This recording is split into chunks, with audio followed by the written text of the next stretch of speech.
YouTube channel पर आप सभी का स्वागत है। अपन भारतीय संविधान के बारे में चर्चा कर रहे थे। भारतीय संविधान में अपन जो टॉपिक पढ़ रहे थे वो था मौलिक अधिकार, फंडामेंटल राइट के बारे में पढ़ रहे थे। फंडामेंटल राइट में अपन ने क्या क्या चीजें देखी, देखो फंडामेंटल राइट लिया कहाँ से गया है, यूएसए के संविधान से अपन ने मौलिक अधिकार लिया है। एक और बात याद रखने की है कि मौलिक अधिकार पहली बार दुनिया के किसी देश में शामिल किया गया, वो यूएसए था, जहां पर लिखित रूप में मौलिक अधिकारों को शामिल किया गया और अपन ने यूएसए से ही मौलिक अधिकार लिए हैं। दूसरी बात, भारतीय संविधान में यदि बात आती है मौलिक अधिकार कौन से भाग में है, तो भाग 3 में मौलिक अधिकार है।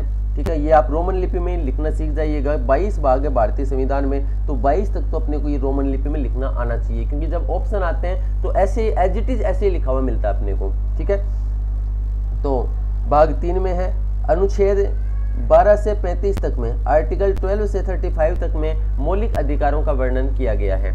और अपन ने क्या क्या देखा यहाँ पर, जब मूल संविधान बना था तो मौलिक अधिकारों की संख्या 7 थी, लेकिन बाद में संविधान में एक संविधान संशोधन किया गया, 44वां संविधान संशोधन, जो कि 1978 में मोरारजी देसाई की सरकार ने किया था। मोरारजी देसाई देश के पहले गैर कांग्रेसी प्रधानमंत्री थे। तो मोरारजी देसाई की सरकार ने 44वां संविधान संशोधन किया था 1978 में। बहुत इंपॉर्टेंट है, इसकी सन भी पूछता है। इस संविधान संशोधन के द्वारा एक संशोधन ये किया गया कि एक मौलिक अधिकार था, आर्टिकल 19(1)(च) में क्या था ये मौलिक अधिकार, संपत्ति का अधिकार, और एक अनुच्छेद 31 में ये संपत्ति के अधिकार थे। तो इन दोनों को मौलिक अधिकार से हटा दिया गया और मौलिक अधिकार से हटा करके इन्हें अनुच्छेद 300(क) में, ये सारी बातें इंपॉर्टेंट है, अनुच्छेद 300(a) में मौलिक अधिकारों से संपत्ति के अधिकारों को कानूनी अधिकार बना दिया गया। ठीक है, तो कानूनी अधिकार बना दिया गया। मौलिक अधिकारों की संख्या अब कितनी हो गई थी, 6। तो वर्तमान में मौलिक अधिकार कितने हैं, 6 मौलिक अधिकारों में अपन ने पहला मौलिक अधिकार देखा, राइट टू इक्विटी का, समानता का अधिकार, समता का अधिकार। समानता और समता में मैंने आपको अंतर भी बताया था। आर्टिकल 14 से लेकर के आर्टिकल 18 तक में समानता का अधिकार था, इसे अपन ने पढ़ा। दूसरा जो मौलिक अधिकार है यह है स्वतंत्रता का अधिकार, और स्वतंत्रता का अधिकार आर्टिकल 19 से लेकर के आर्टिकल 22 तक है स्वतंत्रता का अधिकार। ठीक है, तो सबसे पहले अपन आर्टिकल 19 की चर्चा करेंगे। ये ध्यान रखना है कि स्वतंत्रता का अधिकार दूसरा मौलिक अधिकार है, जो अनुच्छेद 19 से लेकर के अनुच्छेद 22 तक में वर्णित है। सबसे पहले अपन चर्चा करते हैं अनुच्छेद 19 की। अनुच्छेद 19 यदि एक लाइन में अपने को पूछे तो यह है वाक अभिव्यक्ति की स्वतंत्रता। समझना आप बात को, यह यहाँ पर अनुच्छेद 1(a) लिखा गया है। ठीक है, अनुच्छेद 19(1)(a) ऐसे लिखा हुआ है ये। ठीक है, ये क्या है इसको समझेंगे अपन। पहले अपन अनुच्छेद 19 को समझते हैं। अनुच्छेद 19 वाक अभिव्यक्ति की स्वतंत्रता है। इसका मतलब है कि प्रत्येक व्यक्ति अपनी बात रखने का, अपनी बात को अभिव्यक्त करने के लिए पूर्ण रूप से स्वतंत्र है। वाक अभिव्यक्ति की स्वतंत्रता में प्रेस की स्वतंत्रता, विज्ञापन की स्वतंत्रता, चुप रहने का अधिकार, टेलीफोन टेप नहीं किए जाने का अधिकार, सरकारी सूचनाएं प्राप्त करना, धरना प्रदर्शन की स्वतंत्रता भी है, लेकिन हड़ताल करने की स्वतंत्रता नहीं है। ध्यान रखना है, वर्ड का ही खेल है। हड़ताल करने की स्वतंत्रता नहीं है, धरना प्रदर्शन की स्वतंत्रता है। ये वाक अभिव्यक्ति की स्वतंत्रता है। अब सुनो, अपने पास में ऑप्शन आता है कि, एक सेकेंड मैं इसमें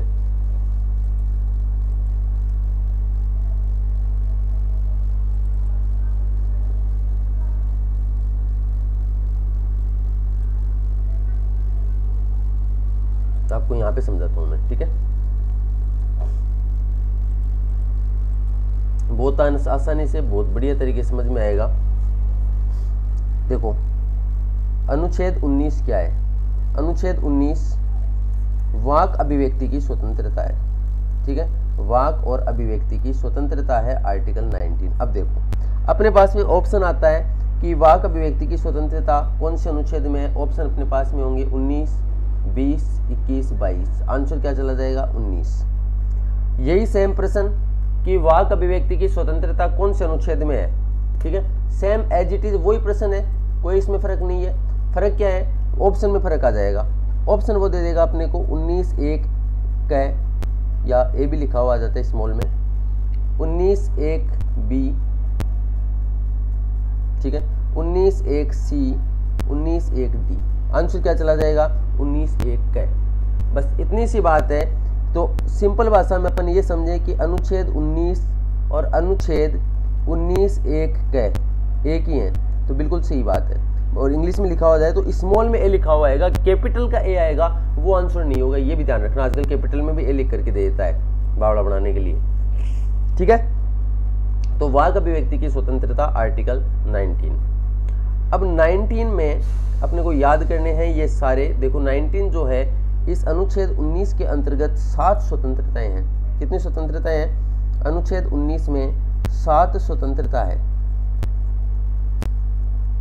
लेकिन एक स्वतंत्रता अनुच्छेद 19(1)(च), कौन सी? संपत्ति की स्वतंत्रता का जो अधिकार था, ये अभी मैंने आपको बताया है कि 44वें संविधान संशोधन से इसको हटा दिया गया। अनुच्छेद 300(क) में इसे कानूनी अधिकार बना दिया गया। एक और बात याद रखने की, जो अनुच्छेद 300(क) है ये वर्तमान में भाग 12 के अंतर्गत आता है, भाग 12 के अंतर्गत आता है, ठीक है। तो अब ये एक स्वतंत्रता ऐसे चली गई, यानी वर्तमान में अनुच्छेद 19 में कितनी स्वतंत्रता है? 6 स्वतंत्रता है, ठीक है। बस यही पढ़ेंगे अपन। अब देखो और भी है, थोड़ा सा डिटेल में है, लेकिन आराम से समझ में आएगा। वाक अभिव्यक्ति की स्वतंत्रता क्लियर। तो अनुच्छेद ऑप्शन में आएगा 19(1)(a), तो अपना आंसर 19(1)(a)। ऑप्शन आएगा अनुच्छेद 19, तो अपना आंसर भी अनुच्छेद 19। अब देखो अनुच्छेद 19 भी है शांतिपूर्ण सम्मेलन करने की स्वतंत्रता। कौन सा 19 बी? अनुच्छेद 19(1)(b), शांतिपूर्ण सम्मेलन करने की स्वतंत्रता। अभी आपको याद हो जाएंगे सारे अनुच्छेद, ये 19 का जो पार्ट है ये पूरा सीक्वेंस में याद हो जाएगा। आपको लग रहा होगा कि ये कैसे याद होगा, अभी आप देखना, अभी आपको थोड़ी देर में याद हो जाएगा। अनुच्छेद 19(1)(c), सी में क्या है? संघ बनाने की स्वतंत्रता, संगठन बनाने की स्वतंत्रता। अब देखो इसको याद करने का तरीका ये है कि सबसे पहले व्यक्ति बोलता है, विचार आते हैं और विचार को व्यक्त करता है, अभिव्यक्त करता है। तो सबसे पहली स्वतंत्रता तो कौन सी आ गई? वाक एवं अभिव्यक्ति की स्वतंत्रता, ठीक है।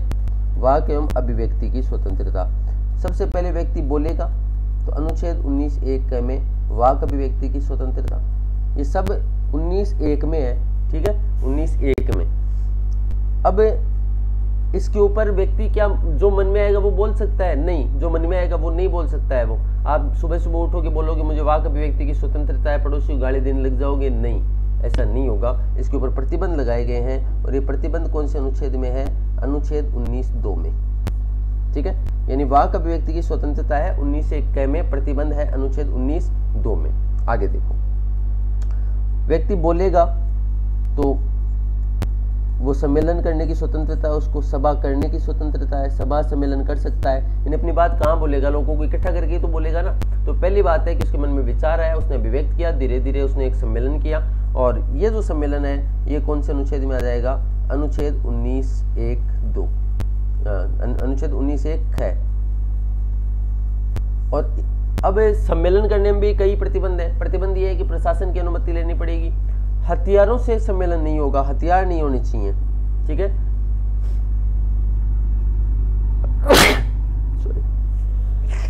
लेकिन इसमें सिखों को कटार रखने की अनुमति दी गई है। सिख जो है ये अपवाद है, सिख कटार रख करके धार्मिक आधार पर कटार रख करके सम्मेलन कर सकते हैं। अब इसके ऊपर भी जो प्रतिबंध लगाए गए हैं, जैसे हथियार नहीं रख सकता है, ऐसे लोक व्यवस्था खंडित नहीं होनी चाहिए। ऐसा नहीं है कि 5 लोगों को इकट्ठा कर दिया और वहां पर बोलने लग जाए पाकिस्तान जिंदाबाद, पाकिस्तान जिंदाबाद, ऐसा नहीं होगा। तो कुछ आधारों पर प्रतिबंध लगाया गया है। ये कहाँ पर है प्रतिबंध? आर्टिकल 19(3) में है, 19(3) में ये प्रतिबंध लगाया गया है। तो सभा सम्मेलन करने की स्वतंत्रता है अनुच्छेद 19(1) में। अब जब वो सभा सम्मेलन करेगा कोई व्यक्ति, तो कुछ लोग होंगे जो उसके साथ में आ जाएंगे, कुछ लोग होंगे जो उसका विरोध करेंगे। यानी जो लोग साथ आएंगे उनसे मिलकर के वो क्या बना लेगा? अपना एक संगठन बना सकता है। तो संगठन और संघ बनाने की स्वतंत्रता है। कौन सा अनुच्छेद आ जाएगा? ये सारे 19(1) में है, और सीक्वेंस से अपन चल रहे हैं, अनुच्छेद आ गया 19(1)(ग), ठीक है। याद हो रहा है ना? सबसे पहले व्यक्ति ने अपनी बात रखी, बोला तो उसने सम्मेलन किया, तो सभा सम्मेलन की स्वतंत्रता। सभा सम्मेलन में कुछ लोग उसके साथ आएंगे, कुछ लोग उसका विरोध करेंगे, तो एक बन गया संगठन। ठीक है, और संगठन के ऊपर भी प्रतिबंध लगाया गया। आप कोई आतंकवादी जैसे संगठन नहीं बना सकते हैं, नक्सल एक संगठन है तो ऐसा संगठन आप नहीं बना सकते हैं। तो ये जो प्रतिबंध लगाया गया है ये सिंपल अनुच्छेद 19(4) में। ठीक है, वाक अभिव्यक्ति जो 19(1) में है, इसका प्रतिबंध 19(2) में है। सभा सम्मेलन करने की स्वतंत्रता 19(1) में है, इसका प्रतिबंध 19(3) में है। संगठन संघ बनाने की स्वतंत्रता 19(1) में है और इसका जो प्रतिबंध है वो 19(4) में है। अब देखो, संगठन बन गया। अब व्यक्ति उस संगठन को अपने क्षेत्र तक सीमित नहीं रखेगा। जैसे मान लो किसी ने राजस्थान में संगठन बना लिया, वो उसको और ज्यादा बढ़ाना चाहता है, तो बढ़ाने के लिए उसको क्या करना पड़ेगा, दूसरे राज्यों में घूमना पड़ेगा। यानी विचरण करने की स्वतंत्रता, घूमने की स्वतंत्रता। लेकिन कहाँ घूमने की स्वतंत्रता, देश के अंदर, देश के बाहर नहीं, देश के अंदर घूमने की जो स्वतंत्रता है ये अनुच्छेद कौन सा आ जाएगा, 19(1)(ग). अब वो घूमेगा अपने संगठन को बढ़ाने के लिए। ठीक है, तो कोई भी व्यक्ति देश में कहीं पर भी घूम सकता है, आ जा सकता है, अबाध रूप से उसके ऊपर कोई भी प्रतिबंध नहीं है। लेकिन कुछ क्षेत्रों में प्रतिबंध लगाए गए हैं, जैसे सीमावर्ती क्षेत्रों में नहीं जा सकते हो, घूमने की स्वतंत्रता है, लेकिन कोविड के अंदर तो नहीं घूमने दिया, तो लोक व्यवस्था बनाने के लिए ये प्रतिबंध लगाए जा सकते हैं। ठीक है, तो ऐसे प्रतिबंध लगाए जा सकते हैं। और प्रतिबंध कहाँ पर आ जाएंगे, अब आर्टिकल 19(5) में सीक्वेंस से चल रहा है। सबसे पहले व्यक्ति ने अपनी बातचीत की, उसने बोला तो एक सम्मेलन किया, सभा की। सभा सम्मेलन में उसने कुछ लोगों को साथ लिया और संगठन बना लिया। सभा सम्मेलन की तो कुछ लोग उसके साथ आ गए, कुछ ने विरोध किया तो संगठन बन गया। अब वो संगठन को बढ़ाने के लिए घूम रहा है। हो सकता है वो कभी चंडीगढ़ या गोवा जैसी जगह पे चला जाए, उसको जगह पसंद आ गई तो वो क्या कर सकता है, निवास कर सकता है। तो निवास करने की स्वतंत्रता। ठीक है, निवास करने की स्वतंत्रता। अब निवास करने की स्वतंत्रता कौन से अनुच्छेद में आ जाएगी, 19(1)(अ) खाली। ठीक है, 19(1)(अ) ABCD में करो तो ई आ जाएगा। अब जहां पे व्यक्ति घूम नहीं सकता है वहां पे निवास भी नहीं कर सकता है। दिमाग में बैठा लेना अच्छे से, जहां व्यक्ति घूम नहीं सकता है वहां पे निवास भी नहीं कर सकता है। यानी आर्टिकल 19(5) ही है प्रतिबंध। यहाँ भी 19(5) है, यहाँ भी 19(5) है। अब निवास के बाद में क्या होगा, जैसे उसने निवास किया, उसने भूमि खरीदी, और भूमि खरीदते उसके पास में क्या आ गई, संपत्ति। तो इस संपत्ति का अधिकार है जो कि अनुच्छेद 19(1)(6) में है, 19(1)(6) में है, 19(1)(6) में है। अब 19(1)(6) है, ये मैंने आपको बताया कि यहाँ से इसको हटा दिया गया है और ये कहाँ चला गया, अनुच्छेद 300(क) में चला गया, अनुच्छेद 300(a) में चला गया। ए यहाँ पे कैपिटल में है ना, अनुच्छेद 300(a) में चला गया। ये भाग 12 में है और एक कैसा अधिकार बना दिया गया, अब एक संपत्ति का अधिकार बना दिया गया है, मौलिक अधिकारों से हटा करके इसे। क्लियर। अब व्यक्ति ने जहाँ पे निवास किया, उसने जमीन खरीद ली, अब वहाँ पे रह रहा है। अब रह रहा है तो उसके लिए आवश्यक क्या होगा, व्यापार। तो कोई भी व्यक्ति देश में कहीं पर भी व्यापार, वृत्ति, आजीविका के साधन जुटा सकता है। ठीक है, व्यापार कर सकता है, आजीविका का साधन वहाँ पे मतलब अपने आजीविका चलाने के लिए कोई भी रोजगार कर सकता है। कौन सा अनुच्छेद आ जाएगा, अनुच्छेद 19(1)(6) और इसका भी जो प्रतिबंध है वो अनुच्छेद 19(6) में है। प्रतिबंध कहाँ है, अनुच्छेद 19(6) में। क्या प्रतिबंध है कि व्यक्ति काम तो कर सकता है, लेकिन ऐसा नहीं है जैसे कहीं पे प्रतिबंध, एक तो आपके पास में योग्यता होनी चाहिए उस काम को करने के लिए। आपके पास में बीएड की डिग्री नहीं है, आप टीचर बन जाओ, ऐसा नहीं होगा। आपके पास में एमबीबीएस की डिग्री नहीं है और आप डॉक्टर बन जाओ, ऐसा भी नहीं कर सकते हो। बिहार और गुजरात जैसे राज्यों में शराब बेचना प्रतिबंध है। उत्तराखंड जैसे राज्य में, ऋषिकेश जैसी जगह पर धार्मिक आधार पर अंडे बेचना प्रतिबंधित है। तो ऐसे प्रतिबंध इसमें लगाए गए हैं। ठीक है, ये है आर्टिकल 19 कंप्लीट है ये। और पीडीएफ फॉर्मेट में आप देखो तो इसमें डायरेक्टली लिखा हुआ है कि शांतिपूर्ण सम्मेलन कर सकते हैं, बिना शस्त्रों के होना चाहिए, अनुच्छेद 19(1)(ब). सबसे पहले वाक अभिव्यक्ति, उसके बाद में सम्मेलन, फिर उस व्यक्ति ने संगठन बना लिया। संगठन के बाद में वो इस संगठन को बढ़ाना चाहता है तो वो विचरण करेगा, देश में घूमेगा आबाद रूप से। जहाँ घूमेगा वहाँ हो सकता है कि निवास कर ले, तो निवास करने की स्वतंत्रता। जैसे उसने भूमि खरीदी निवास के लिए, उसके पास में क्या आ गई, संपत्ति आ गई, इसको हटा दिया गया है यहाँ से। फिर है आजीविका। ठीक है, अब जो मैं प्रतिबंध बता रहा हूँ उसके बारे में यहाँ बताया गया है। वाक अभिव्यक्ति की जो स्वतंत्रता है ये कौन से आर्टिकल में पढ़ी अपन ने, 19(1) क में पड़ी है और 19(1) क पर ये प्रतिबंध लगाए गए हैं, सीमाएं लगाई गई हैं। यहाँ पर ये कौन सा अनुच्छेद हो जाएगा? 19(2). ठीक है, किस आधार पर कि आप बोल तो सकते हैं लेकिन देश की अखंडता व संप्रभुता के आधार पर प्रतिबंध लगा सकते हैं, राज्य की सुरक्षा के आधार पर, विदेशी राज्यों के साथ मैत्रीपूर्ण संबंध के आधार पर, न्यायालय की अवमानना, मानहानि, लोक व्यवस्था, शांति व्यवस्था, नैतिकता और सदाचार के आधार पर भी प्रतिबंध लगा सकते हैं। किसी को अपराध के लिए आप उकसा रहे हैं या खुद अपराधी बन रहे हैं तो अपराध उद्दीपन के आधार पर भी प्रतिबंध लगाया जा सकता है। शांतिपूर्ण सम्मेलन कर सकते हैं, लेकिन शांतिपूर्ण सम्मेलन एक तो कौन से अनुच्छेद में आएगा? 19(1) ग में आ जाएगा। पहले में वाक अभिव्यक्ति की स्वतंत्रता और दूसरे में है सम्मेलन करने की स्वतंत्रता। सम्मेलन क्या आ गई? ख में। और प्रतिबंध जो लगेगा ये 19(3) में है। क्या प्रतिबंध है? ये पॉइंट याद होनी चाहिए, ये मेंस के एग्जाम में लिखने होते हैं और आजकल तो ऑब्जेक्टिव में भी पूछे जाने लगे हैं। भारत की संप्रभुता व अखंडता और लोक व्यवस्था, 2 याद आ रहे हैं इसमें। फिर है संघ बनाने का अधिकार, संघ संगठन बना सकते हैं, अनुच्छेद आ जाएगा 19(1) ग। प्रतिबंध आ गया 19(4). भारत की अखंडता और संप्रभुता के आधार पर, लोक व्यवस्था और नैतिकता के आधार पर संगठन बनाने पर प्रतिबंध लगाए जा सकते हैं। संगठन के बाद में विचरण करने की स्वतंत्रता, तो विचरण कहाँ जाएगा? अनुच्छेद 19(1) घ में आ जाएगा। प्रतिबंध कहाँ आएगा भाई साहब? प्रतिबंध आ जाएगा अनुच्छेद 19(5) में। किस आधार पर विचरण और आवास पर प्रतिबंध लगाए जा सकते हैं? जनसाधारण के हित में, जनजातीय लोगों के हित में। ये जो जनजाति आपने शेड्यूल पढ़ी होगी, अनुसूची 5 और अनुसूची 6, यहाँ पर आप विचरण और आवास नहीं कर सकते हैं। आजीविका की सीमाएं, ठीक है, तो आप व्यापार वृत्ति कर सकते हैं। ये आर्टिकल है 19, 19(1), ये 6 आ जाएगा, लास्ट वाला है। और प्रतिबंध आ जाएगा इसका 19(6) में। ठीक है, तो ये कुछ सीमाएं लगाई गई हैं जनसाधारण के हित में। ये अनुच्छेद 19 कंप्लीट। आई होप कि अनुच्छेद 19 बहुत अच्छे से आपको समझ में आया होगा, डिटेल में डिस्कस किया है और बड़ा अनुच्छेद है लेकिन फिर भी ये आसानी से याद हो जाता है क्योंकि इसका सीक्वेंस ऐसा बना हुआ है कि याद करने में अपने को दिक्कत नहीं आती है। ठीक है, आप रटोगे नहीं, लॉजिक लगाओगे तो भी याद हो जाएगा।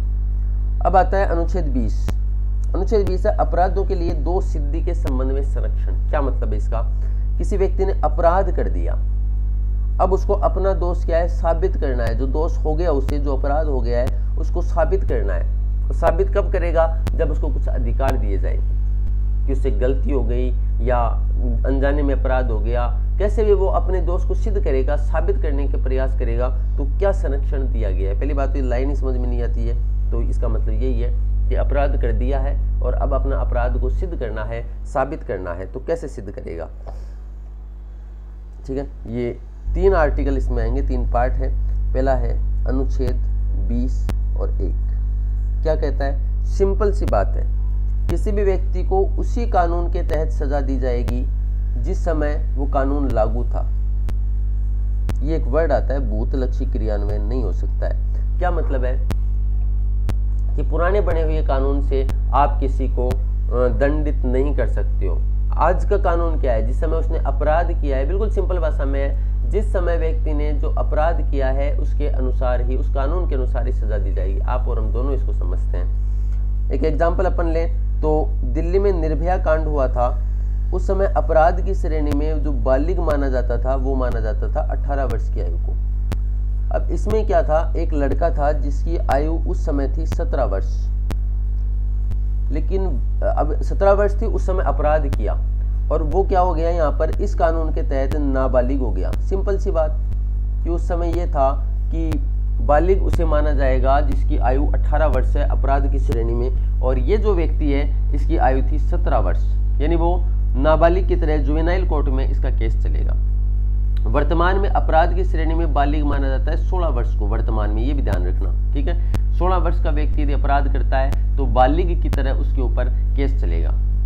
तो अब कानून बना था तब ये नाबालिग, यदि ये व्यक्ति आज अपराध करेगा तो इसके ऊपर इसे क्या माना जाएगा? बालिग माना जाएगा। तो सिंपल सी बात है कि जिस समय जो कानून बनाया गया, अपराध किया गया, उस समय जो कानून है उसी के अनुसार सजा दी जाएगी। अगला है नो डबल जियोपैरिडी। जियोपैरिडी डबल क्या है? ये भी आर्टिकल कौन सा हो गया? 20 में 2 क्या है, एक बार अपराध के लिए एक ही सजा, एक अपराध के लिए एक ही सजा दी जाएगी। ठीक है, ये विभागीय कार्यवाही का मतलब है, जैसे अभी आपने सुना होगा वो कौन है, वो डीएसपी साहब जो पकड़े गए हैं ब्यावर में, तो उनके ऊपर विभाग कार्रवाई कर सकता है, उनको हटा सकता है। ठीक है, लेकिन सजा उनको एक ही बार दी जाएगी, एक ही अपराध है और एक ही बार सजा दी जाएगी। आर्टिकल 20(3) में क्या है कि स्वयं के विरुद्ध गवाही के लिए बाध्य नहीं किया जाएगा। स्वयं के विरुद्ध यानी आपको वहां पे ये नहीं दबाव नहीं डाला जाएगा कि ये स्वीकार करो कि चोरी आपने की है, ये मर्डर आपने किया है, ऐसे मतलब आपके ऊपर बाध्य नहीं किया जाएगा, आपके ऊपर दबाव नहीं डाला जाएगा। ये है आर्टिकल 23। सिंपल सा है। पहले में तो क्या है, जिस समय अपराध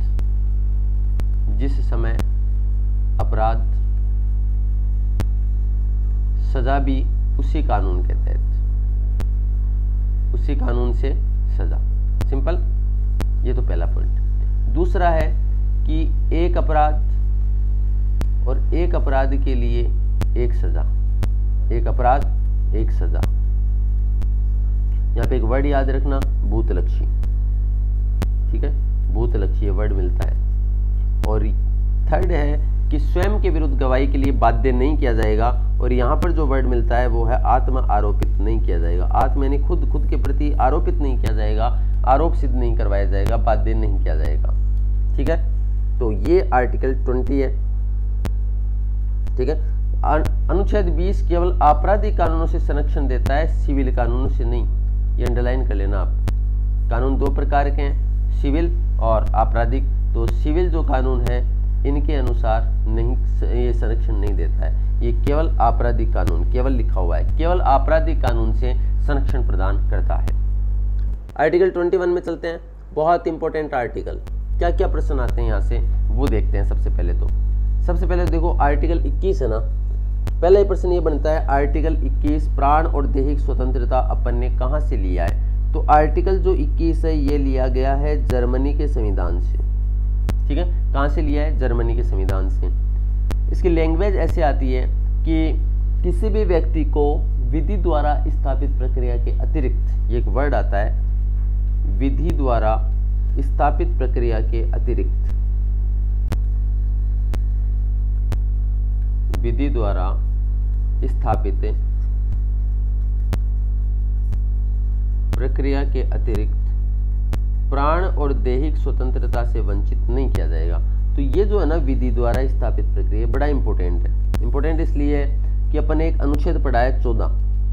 अनुच्छेद 14 में अपन ने पढ़ा कुछ ऐसे शब्द, विधि का शासन, विधि के समान संरक्षण, विधि के समक्ष समानता, ये आर्टिकल 14 में है। लेकिन विधि द्वारा स्थापित प्रक्रिया कंफ्यूज क्रिएट कर देता है। अपन अनुच्छेद 14 करके आ जाते हैं आंसर। नहीं, विधि द्वारा स्थापित प्रक्रिया शब्द का उल्लेख अनुच्छेद 21 में है। अनुच्छेद 21 में है। विधि द्वारा स्थापित जो प्रक्रिया है ये जापान के संविधान से ली गई है। दोनों बातें याद रखना। और जो प्राण दैहिक स्वतंत्रता का अधिकार है ये कैसा अधिकार है? प्राकृतिक अधिकारों की श्रेणी में आता है। यानी प्रकृति ने अपने को ये अधिकार दिया है, अपने को प्राणों का जो अधिकार है, ये जो प्राण दिए हैं ये प्रकृति ने दिए हैं। तो प्राकृतिक अधिकार है प्राण एवं दैहिक स्वतंत्रता का अधिकार। लेकिन फिर बाद में सजा क्यों दी जाती है? प्राण दैहिक स्वतंत्रता का अधिकार है तो क्यों फिर जेल में डाल दिया जाता है, फांसी की सजा दे दी जाती है? तो वहां पर यह वर्ड काम में आता है, विधि द्वारा स्थापित प्रक्रिया। विधि द्वारा स्थापित प्रक्रिया के अतिरिक्त उसके प्राणों को नहीं छीना जा सकता है। ये है पॉइंट।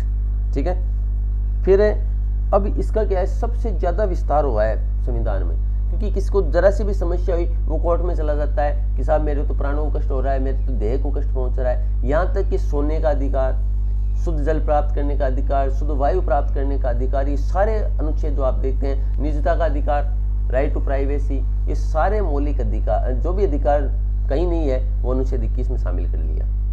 ठीक है, हाल ही में राइट टू प्राइवेसी वो भी अनुच्छेद 21 में ही है। तो और क्या बातें, ये महत्वपूर्ण पॉइंट है, ये ध्यान रखना ना। ये प्राकृतिक अधिकार जापान से लिया गया है, जर्मनी से अनुच्छेद 21 को लिया गया है, और इसमें जो विधि द्वारा स्थापित प्रक्रिया है ये जापान से लिया गया है। देखो, प्राण दैहिक स्वतंत्रता का अधिकार या गया विधि के द्वारा स्थापित प्रक्रिया, बहुत इंपॉर्टेंट है, और ये जापान से लिया गया है। तो विधि द्वारा स्थापित प्रक्रिया के बिना किसी भी व्यक्ति को प्राण और दैहिक स्वतंत्रता से वंचित नहीं किया जाएगा। कुछ केसेज हैं यहाँ पर इंपॉर्टेंट। गोपालनवाद 1950, यहाँ पर सुप्रीम कोर्ट ने निर्णय दिया कि आर्टिकल 21 की संकीर्ण व्याख्या की इसमें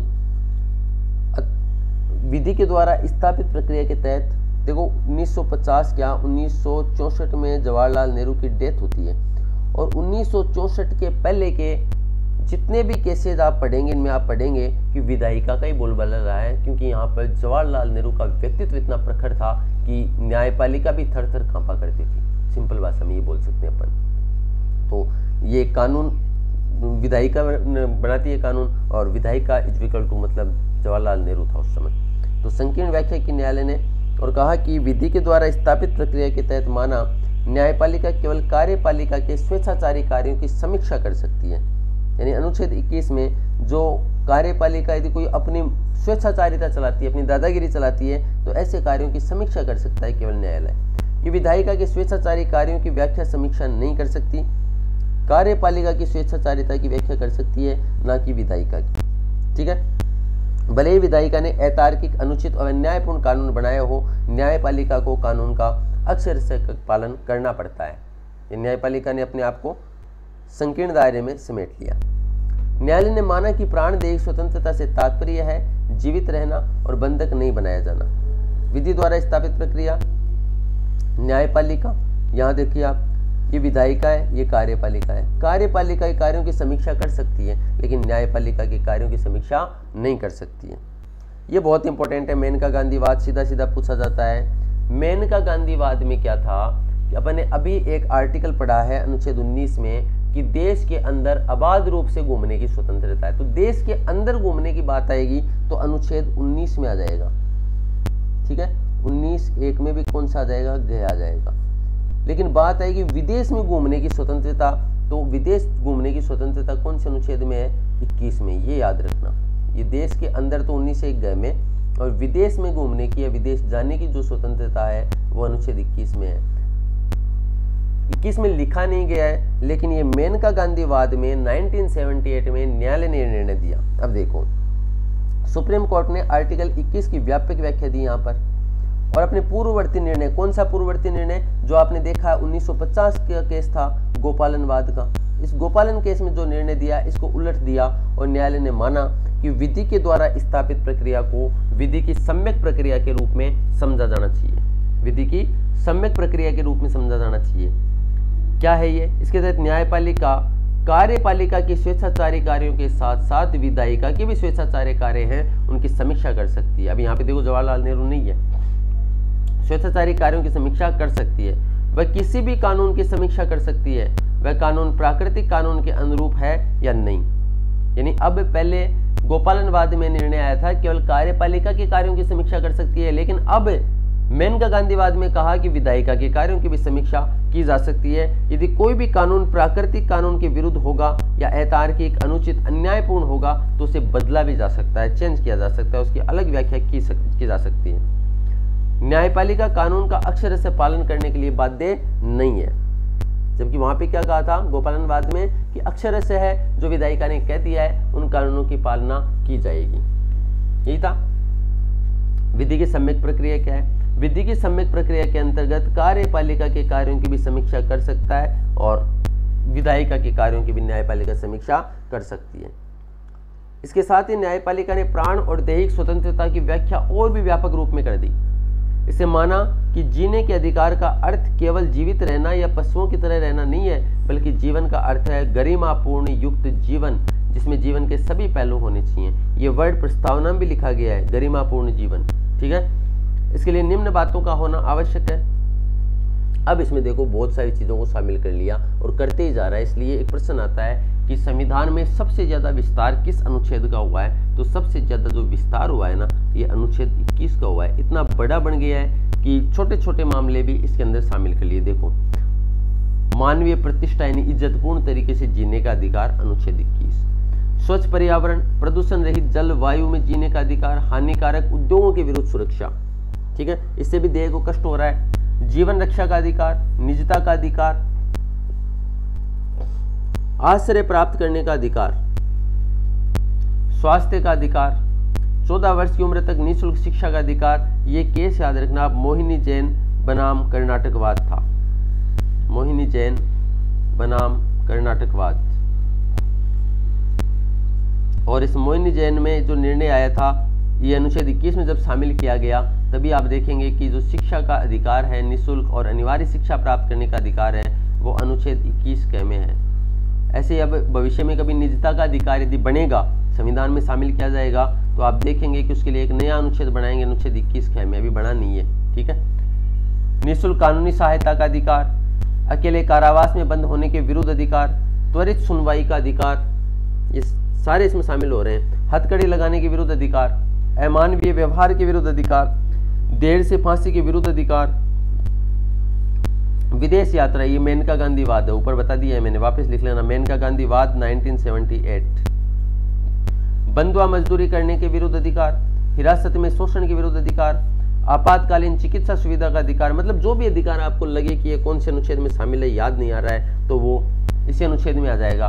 राज्य के बाहर न जाने का अधिकार, निष्पक्ष सुनवाई का अधिकार, कैदी के लिए जीवन की आवश्यकताओं का अधिकार, महिलाओं के साथ आदर और सम्मान पूर्वक व्यवहार करने का अधिकार, सार्वजनिक फांसी के विरुद्ध अधिकार, सुनवाई का अधिकार, सूचना का अधिकार, प्रतिष्ठा का अधिकार, दोष सिद्धि वाले न्यायालय आदेश से अपील का अधिकार, सामाजिक सुरक्षा तथा परिवार संरक्षण का अधिकार, सामाजिक व आर्थिक न्याय सशक्तिकरण का अधिकार, लंबी चौड़ी लिस्ट है, मार्केटर्स के विरुद्ध जीवन बीमा पॉलिसी के विनियोग का अधिकार, शयन का अधिकार, सोने का अधिकार, सौर प्रदूषण से मुक्ति का अधिकार, विद्युत का अधिकार। और एक लेटेस्ट इसमें लिखा नहीं गया, आप लिख लेना, निजता का अधिकार, राइट टू प्राइवेसी। और निजता का अधिकार एक केस है पुट्टू रामास्वामी बनाम भारत सरकार, पुट्टू स्वामी केस है, पुट्टू स्वामी, बिल्कुल यही होना चाहिए एग्जैक्ट, तो मुझे याद शायद यही है, पुट्टू स्वामी केस। ठीक है। और ये अभी का है, 2019-20 के लगभग का ही है।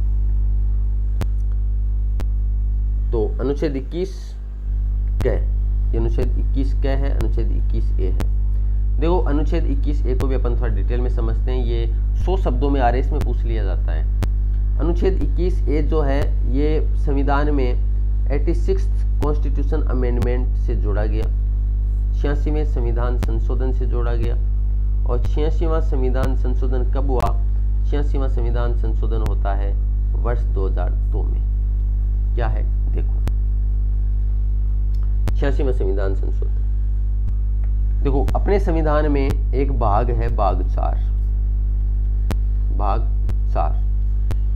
भाग 4 में नीति निर्देशक तत्व है, डीपीएसपी है, नीति निर्देशक तत्व। अब नीति निर्देशक तत्व क्या है कि अभी तक लागू नहीं किए गए हैं सारे, क्योंकि और भाग बनाया भी इसलिए गया था कि जब देश आज़ाद हुआ तब अपनी आर्थिक स्थिति ऐसी नहीं थी कि डीपीएसपी के सारे प्रोविजंस को अपन लागू कर सकें, क्योंकि उनके लिए पैसा चाहिए था।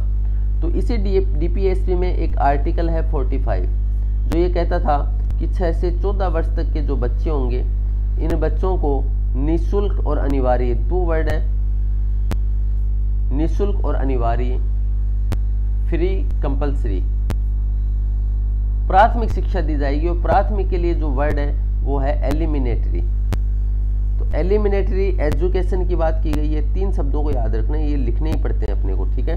निःशुल्क, अनिवार्य और प्राथमिक शिक्षा उपलब्ध करवाई जाएगी किनको? जिनकी आयु है 6 से 14 वर्ष। अब हुआ क्या कि राज्य को वर्ष 2002 में जब अटल जी की सरकार आई तो भारत को लगा कि इसको लागू कर देना चाहिए, भारत सक्षम हो चुका है, इतना पैसा तो है कि अपन पढ़ा सकते हैं। तो एक संविधान में संशोधन किया गया, 86वां संविधान संशोधन 2002 में।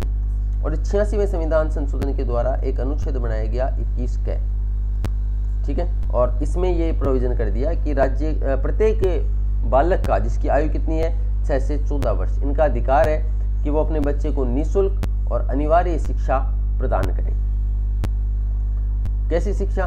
प्राथमिक शिक्षा प्रदान करें। यह आर्टिकल बना दिया गया। तो एक तो क्या प्रोविजन हुआ 86वें संविधान संशोधन से अनुच्छेद बना। दूसरा प्रोविजन ये हुआ कि एक मौलिक कर्तव्य बनाया गया अनुच्छेद 51 क में। अपन पढ़ेंगे आगे, अनुच्छेद 51 में 10 मौलिक कर्तव्य हैं और वर्तमान में 11 हैं। 11वां जो था ये 86वें संविधान संशोधन से जोड़ा गया और ये कहा गया कि प्रत्येक अभिभावक और माता पिता का ये कर्तव्य होगा कि वह अपने बच्चों को निःशुल्क और अनिवार्य, कौन से बच्चों को? लैंग्वेज में लिखवा देता हूँ, आप नोट कर लीजिए। प्रत्येक अभिभावक और माता पिता का ये कर्तव्य होगा कि वे अपने बच्चे जिनकी आयु 6 से 14 वर्ष है को निःशुल्क और अनिवार्य प्राथमिक शिक्षा दिलाएं। ये कर्तव्य होगा। ठीक है, तो 11 कर्तव्य हो गए, तो 2 अनुच्छेद शामिल हो गए, 21 कर 51। एक और इससे चेंजिंग आई, वो ये आई कि अनुच्छेद 45 है ना, इसका टारगेट अपन अचीव कर लिया, तो यहाँ की शब्दावली चेंज कर दी। और वर्तमान में इसे पढ़ा जाता है कि राज्य 0 से 6 वर्ष तक के बच्चों के लिए 0 से 6 वर्ष तक के बच्चों के लिए पूर्व प्राथमिक शिक्षा, जिसको आप LKG UKG बोलते हो, पूर्व प्राथमिक शिक्षा और पोषण उपलब्ध करवाएगा, पोषण की व्यवस्था करेगा राज्य। तो ये आंगनबाड़ी केंद्रों में अपन देख सकते हैं वर्तमान में छोटे छोटे बच्चे जाते हैं और पोषण के रूप में मुरमुरे, सिका हुआ आटा जिसे पंजरी बोलते हैं, ये उपलब्ध करवाए जाते हैं। जो अपन सत्यनारायण भगवान की कथा सुनते हैं तब वो पंजरी खाते हैं, तो वो पंजरी ये पौष्टिक तत्व होते हैं, ये उपलब्ध करवाए जाते हैं। ठीक है, तो ये अनुच्छेद 21 क में पढ़ेंगे अपन। 86वां संविधान संशोधन आ जाए तो मैंने आपको बता दिया है 3 अनुच्छेद हैं, अनुच्छेद 21 क, अनुच्छेद 51 क और अनुच्छेद 45। अब यहाँ पे क्या लिखा है देखो, यहाँ पे सिंपल छोटा सा है कि अनुच्छेद 21A में शिक्षा के अधिकार को शामिल किया गया। क्या है, 6 से 14 वर्ष तक के बच्चों को निःशुल्क और अनिवार्य, यहाँ पे वर्ड लिखना, प्राथमिक शिक्षा उपलब्ध करवाई जाएगी। प्राथमिक शिक्षा एलिमिनेटरी वर्ड आएगा इंग्लिश में। ये 86वें संविधान संशोधन 2002 के द्वारा जोड़ा गया। शिक्षा का और लागू कब से हुआ, तो इसके लिए कानून बनाया गया RTE act, right to education act 2009 RTE। ठीक है, शिक्षा का अधिकार अधिनियम 2009 में, और ये लागू होता है 1 अप्रैल 2010 से। तीनों क्वेश्चन इंपॉर्टेंट है। 86वां संविधान संशोधन वर्ष 2002, शिक्षा का अधिकार अधिनियम 2009 और लागू कब से होता है 1 अप्रैल 2010। यानी अब 6 से 14 वर्ष तक के बच्चों को निःशुल्क और अनिवार्य शिक्षा उपलब्ध करवाई जाएगी। निजी विद्यालयों में भी 25% गरीब बच्चों को प्रवेश देना आवश्यक है, जिनका शुल्क भुगतान सरकार करती है। ठीक है, अब आता है अनुच्छेद 22, स्वतंत्रता के अधिकारों की श्रेणी में अपन पढ़ रहे हैं अनुच्छेद 19 से लेकर के 22 तक, और अनुच्छेद जो 22 है ये अंतिम है स्वतंत्रता के अधिकार का। अनुच्छेद 22 क्या है, कुछ दशाओं में गिरफ्तारी और निरोध से संरक्षण, यानी इसमें 3, ये इसको भी मैं आपको इधर ही समझा देता हूँ थोड़ा सा डिटेल में, आप नोट कर सकते हो इनको ना। गिरफ्तारी है ना 2 प्रकार की होती है। एक तो आएगी साधारण कानून के तहत, साधारण कानून जिसमें अपने चर्चा की कि साधारण कानून में एक तो नागरिक कानून होते हैं, सिविल कानून बोलते हैं अपन, और एक होते हैं क्रिमिनल आपराधिक कानून। एक गिरफ्तारी होती है निवारक कानून के तहत, ये बड़ा खतरनाक है। आपने संजू मूवी देखी हो तो संजय दत्त को गिरफ्तार किया गया था निवारक कानून के तहत ही, और उस समय जो कानून था, अब तो ये खत्म हो गया है, टाडा के तहत इसको गिरफ्तार किया गया था संजय दत्त को। और ये ऐसा होता है इतना, मतलब संजय दत्त के पिता उस समय MP थे, सांसद थे, बड़ी अप्रोच थी, लेकिन फिर भी वो संजय दत्त को मतलब इस कानून से छुड़ा नहीं सके, और किस तरीके की सजा, किस तरीके की यातना उसे दी गई वो आपने संजू मूवी में देखा होगा, जब तिहाड़ जेल में रखा गया उनको। ठीक है, तो बड़ा खतरनाक होता है। क्या मतलब है निवारक कानून का, निवारण करना, यानी कोई अपराध होने वाला है और अपराध होने के पहले उसको गिरफ्तार कर ले, ये निवारक कानून। कि संदेश हो कि ये व्यक्ति अपराध कर सकता है और उसको पहले ही गिरफ्तार कर ले, तो वो होता है निवारक कानून। तो 2 प्रकार की गिरफ्तारी, साधारण कानून के तहत और निवारक कानून के तहत। क्लियर। अब देखो, यदि साधारण कानून के तहत गिरफ्तारी है तो सबसे पहले उसको कारण बताना आवश्यक है। आपने देखा होगा फिल्मों में, आपके खिलाफ वारंट है हमारे पास, तो वारंट का क्या मतलब है, हम कारण बता रहे हैं। दूसरा, वकील से परामर्श करने का अधिकार है। और तीसरा इंपॉर्टेंट है, 24 घंटे के भीतर मजिस्ट्रेट के समक्ष पेश किया जाएगा, इसमें यात्रा के समय को नहीं जोड़ा जाता है। ठीक है, 24 घंटे के भीतर मजिस्ट्रेट। तो 3 पॉइंट है, सिंपल है। सबसे पहले तो उसको कारण बताना पड़ेगा गिरफ्तार करने से पहले। जैसे जेल में वहाँ लेके जाएंगे थाने में, तो उसको ये कहा जाए भाई वकील को बुला सकता है, वो उसका कोई वकील हो तो विधि परामर्श ले सकता है। तीसरा, 24 घंटे मजिस्ट्रेट के सामने परामर्श करना होगा। लेकिन ये जो साधारण कानून के तहत है, 2 लोगों को प्राप्त नहीं होगा ये उपरोक्त अधिकार, यदि व्यक्ति शत्रु देश का नागरिक है। और एलियन वर्ड आता है, लेकिन एलियन का मतलब वो एलियन नहीं है यहाँ पे कि दूसरे ग्रह से आए। एलियन का मतलब जो अपने देश का नागरिक नहीं है, अपन नहीं जानते हैं कि ये कौन, उसके बारे में जानते ही नहीं है। दूसरा है यदि गिरफ्तारी निवारक कानून के तहत है तो भी उपरोक्त प्रोविजंस, उपरोक्त जो अधिकार हैं ये प्राप्त नहीं होंगे। अब आते हैं अपन इंपॉर्टेंट जो 22 में है, निवारक कानून के तहत यदि गिरफ्तारी हुई है तो उन्हें कुछ अधिकार दिए गए हैं। क्या? गिरफ्तार कर लिया उसको, कारण बताया जाएगा क्या? कारण नहीं बताया जाएगा। उसको जानने का अधिकार है, लेकिन यदि चाहे तो बता दे, चाहे तो नहीं बताए, नहीं बताया जाएगा। बता सकते हैं, जैसे संजय को बता दिया था कि तेरे घर पर ये ट्रक मिला है हथियारों का। अब गिरफ्तार कर लिया तो अधिकतम 3 महीने तक उसको रखा जा सकता है। अब 3 महीने समाप्त हो गए तो क्या करेंगे? तो 3 न्यायाधीशों की कमेटी बैठेगी, उच्च न्यायालय के न्यायाधीशों से गठित सलाहकारी बोर्ड।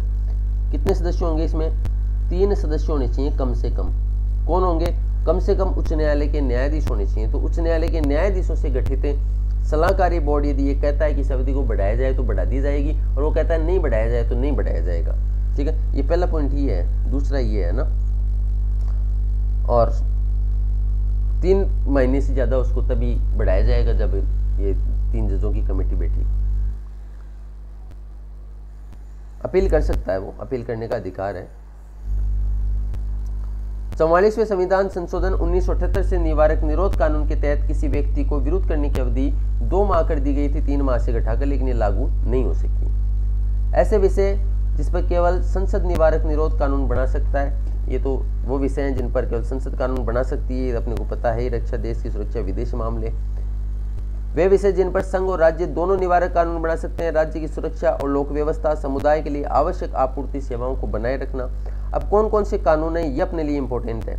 निवारक निरोध कानून 1950, कोफे पासा 1974। जब ये गवर्नमेंट आई थी मोरारजी देसाई की, तो इसने चुनाव में, घोषणा पत्र में, मैनिफेस्टो में ये कहा था कि हम कोफे पासा को हटा देंगे। विदेशी मुद्रा विनियमन से संबंधित है कोफे पासा, लेकिन नहीं हटा पाई। ठीक है, ये मीसा, नासा, टाडा, पोटा, ठीक है, एक पोटो भी है, पोटो। तो ये कुछ निवारक कानून है, नाम याद रख लेना, एनएफ आपके लिए।